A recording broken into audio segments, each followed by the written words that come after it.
Maintenant que le robinet est installé, passons au filtre, star principale du spectacle. Cette pièce en silicone bleu est le Primerite. Elle peut s'étirer et s'adapter à différents robinets. Attachez cette pièce au robinet. La bonne quantité de pression remplit une tasse de 12 oses en 45 à 60 secondes.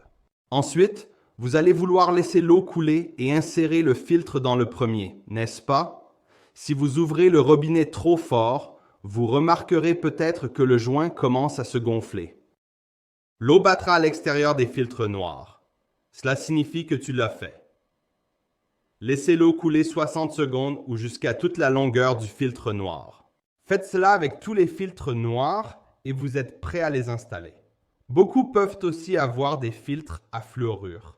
Ils sont un achat facultatif et ne sont pas inclus de série avec votre Berkeley. Vous voulez commencer par rincer les filtres au fluorure et retirer les bouchons bleus.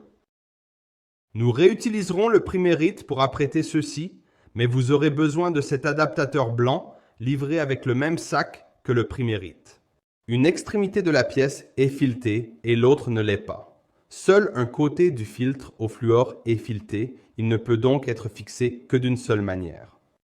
Utilisez la même méthode pour remplir cette tasse de 12 onces avec les filtres noirs. Laissez l'eau couler et placez-les dans le Primerite. Laissez l'eau passer par les filtres au fluor 1 à 2 minutes. Couvrez le trou inférieur du filtre avec votre pouce ou doigt. Retirez le Primerite du robinet. Pour la partie amusante, secouez le filtre d'avant en arrière et de haut en bas dans tous les sens. Remuez l'eau, le média filtrant au fluorure est granulé dans le filtre. Secouez le filtre. Vérifiez que tous les médias soient bien saturés et rince la poussière de fabrication. Rattachez-le à votre robinet et laissez l'eau s'écouler encore 1 à 2 minutes.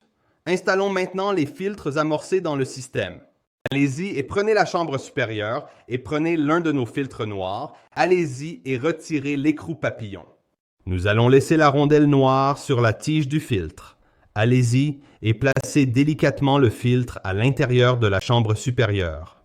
Nous allons essayer de passer la tige à travers le trou, l'un des trous restants dans la chambre supérieure, et nous allons visser l'écrou papillon. Plus d'outils, il pourrait endommager le système, je le répète. Maintenant, c'est non. Nous ne voulons pas serrer cela trop fort, car cela pourrait endommager l'écrou à ailette ou la tige du filtre, le rendant inutilisable. Donc serrez-le, mais pas trop serré. Maintenant, vous ne voudriez jamais mettre le système sur le côté lorsque vous les installez, car il pourrait rouler hors du comptoir et casser les filtres. Donc personne ne veut que cela se produise. Alors laissez-le simplement dans cette position supérieure pour éviter tout problème de ce genre. Allez-y, et encore une fois, enlevez cette dernière écrou à ailette. Cette rondelle noire est déjà sur la tige et nous allons commencer à visser l'écrou papillon. Après avoir serré cette main, nous serons prêts à effectuer notre test de coloration rouge pour vérifier que les filtres noirs fonctionnent correctement et sont en bon état de fonctionnement.